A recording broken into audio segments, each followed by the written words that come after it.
Hello বন্ধুরা, কেমন আছেন? আশা করি অনেক ভালো আছেন। তো এই দিয়ে কিন্তু যে বাংলাদেশ বনাম নেদারল্যান্ড যে 3 ম্যাচের সিরিজ হচ্ছে সিলেটের স্টেডিয়ামে, তো এইখানে কিন্তু প্রথম ম্যাচ হয়ে গেছে। তো আমাদের টাইগাররা কিন্তু বিশাল এক জয়লাভ করেছে নেদারল্যান্ডের বিপক্ষে। বিশাল মানে অসাধারণ খেলছে কিন্তু টাইগাররা।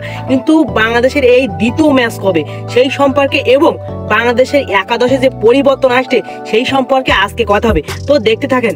তো এইখানে কিন্তু বাংলাদেশের খেলা হবে নেদারল্যান্ড ভয়েস বাংলাদেশের দ্বিতীয় ম্যাচ কিন্তু খেলা হবে আগামীকাল 1 সেপ্টেম্বর। খেলাটি হবে সন্ধ্যা 6টার সময়।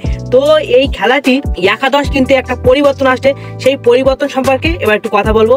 প্রথম ম্যাচে ছিল কিন্তু তানজিদ তামিম, পারভেজ ইমন, 3 নম্বরে ছিল লিটন দাস, 4 নম্বরে ছিল কিন্তু সাইফ হাসান এবং 5 নম্বরে কিন্তু তৌহিদ হৃদয়। কিন্তু এই তৌহিদ হৃদয়ের জায়গায় যদি শামীম পাটোয়ারি আসতো তাহলে কেমন হতো? এটি কিন্তু 90% দর্শকদের ইচ্ছা বাজে এখানে তৌহিদ হৃদয়ের জায়গায় শামীম পাটোয়ারি আসুক। কারণ শামীম পাটোয়ারি যে 360 যে পরিমাণ খেলা খেলে সে তো আমরা জানি। কিন্তু তৌহিদ হৃদয় কিন্তু ওয়ানডে টেস্টের জন্য ঠিক আছে, কিন্তু এই টি20তে শামীম পাটোয়ারির মতো হার্ড হিটার ব্যাটিং কিন্তু দরকার। এই সাইফ হাসান কিন্তু দুর্দান্ত খেলছে বলে সে দলে থাকছে আগামী দ্বিতীয় ম্যাচে। কিন্তু তৌহিদ হৃদয় তো খেলি নাই, এখানে কিন্তু নির্বাচকরা রাখতে পারে। তো আমার মতে এখানে শামীম পাটোয়ারি থাকলে দলটি আরো স্ট্রং হতো। যাই হোক, এরপরে 6 নম্বরে কিন্তু আমাদের আরেক ফিনিশার জাকির আলী অনেক, সে কিন্তু দুর্দান্ত, সে তো থাকবেই।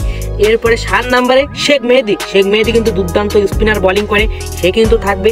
এবং 8 নম্বরে রিশাদ হোসাইন কিন্তু লেগ স্পিনার, এ কিন্তু একটু মোটামুটি খারাপ বল করেছে, 2 ওভারে কিন্তু অনেক রান খসা করেছে। তো যাই হোক, তাকে কিন্তু রাখবে, কারণ লেগ স্পিনার কিন্তু বর্তমানে সেই সেরা, সে কিন্তু মোটামুটি ব্যাটিংও পারে, সে কিন্তু থাকবে। 9 নম্বরে কিন্তু তাসকিন আহমেদ কিন্তু থাকবে, সে কিন্তু দুর্দান্ত এবং ম্যাচ সেরা হয়েছে, কিন্তু 4 উইকেট নিয়েছে কিন্তু কালকে যে নেদারল্যান্ডের বিপক্ষে প্রথম ম্যাচে। এরপরে 10 নম্বরে মুস্তাফিজুর, বাংলাদেশের কাটার মাস্টার, বাংলাদেশের সেরা বোলিং কাটার মাস্টার মুস্তাফিজুর তো অবশ্যই থাকবে। সে কিন্তু একটি উইকেট পাইছে, কিন্তু রান কিন্তু অনেক কম দিচ্ছে, মানে সবার থেকে কিন্তু তার রান সে কম দেয়, সে কিন্তু ডট বলে সেরা বাংলাদেশের। তো যাই হোক, এরপরে 11 নম্বরে এইখানে কিন্তু একটা পরিবর্তন আসতেছে। এইখানের মূল কথা যে শরীফুল ছিল, এই শরীফুলের জায়গায় কিন্তু পরিবর্তন আসছে, কারণ শরীফুল কিন্তু সব থেকে বাজে বল করেছে রিশাদ আর শরীফুল। তো শরীফুলের এখানে কিন্তু একটা পরিবর্তন আসছে, আমরা দেখতে পাচ্ছি এখানে কিন্তু সাইফ উদ্দিন বা তানজিদ সাকিব এই দুজনতে একজন ঢুকবে।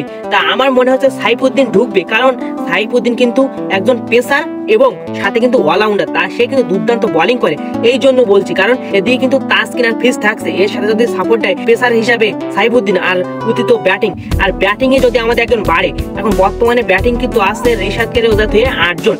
তো ওইখানে যদি সাইফুদ্দিন ঢোকে তাহলে 9 জন হয়ে যাবে। তো টি20তে ব্যাটিং রাখা কিন্তু অত্যন্ত জরুরি, বিশেষ করে অলরাউন্ডার কিন্তু দরকার। অন্তত 2-3 জন যদি অলরাউন্ডার থাকে তাহলে সেই দলটা কিন্তু বেশি করে স্ট্রং হয়। যেমন দেখবেন বিভিন্ন দেশে অস্ট্রেলিয়া, ভারত, এদের কিন্তু বেশিরভাগ কিন্তু 3-4টা করে অলরাউন্ডার থাকে, এই জন্য কিন্তু এরা এতই স্ট্রং। আমাদেরও যদি এরকম 3-4টা করে থাকে অলরাউন্ডার তাহলে কিন্তু দলটা অনেক স্ট্রং হবে। তো যাই হোক, টি20 তো বাংলাদেশের একটা দুর্দান্ত ইনিংস কিন্তু কাল খেলছে এবং টি20তে বর্তমানে ভালো করছে লিটনের ক্যাপ্টেন্সিতে। তো পরবর্তীতে যে বাংলাদেশ নেদারল্যান্ডের দ্বিতীয় ম্যাচ, এর জন্য কিন্তু বাংলাদেশের জন্য টাইগারদের জন্য শুভকামনা রইল। আমরা জানি বাংলাদেশ জিতবে, তবুও শুভকামনা রইল। ছোট দল হোক আর যাই হোক, তুচ্ছ করা ঠিক না। ছোট দল তাই কি, তাদের সাথে বাংলাদেশ যদি বিশেষ করে আগে ব্যাটিং এ এসে যদি 2 রান করে তাহলে কিন্তু এশিয়া কাপের জন্য বাংলাদেশের একটা ভালো একটা অন্যরকম একটা মুড আসবে। এশিয়া কাপে কিন্তু ভালো ভালো দলের সাথে ভালো কিছু করতে পারবে। তো যাই হোক, বিশেষ করে লিটন এবং সাইফ হাসান এবং তাসকিনের খেলা দেখে কিন্তু আমরা সবাই খুশি। দ্বিতীয় ম্যাচে আবারও তারা জ্বলে উঠুক, তাদের খেলা আমরা আবারও দেখতে যাই। তো আজ এই পর্যন্ত। অবশ্যই ভিডিওতে একটি লাইক এবং একটি সাবস্ক্রাইব করে আমার সাথে থেকে যাবেন। তো নেক্সট ভিডিওতে আবারও দেখা হবে আপনাদের সাথে।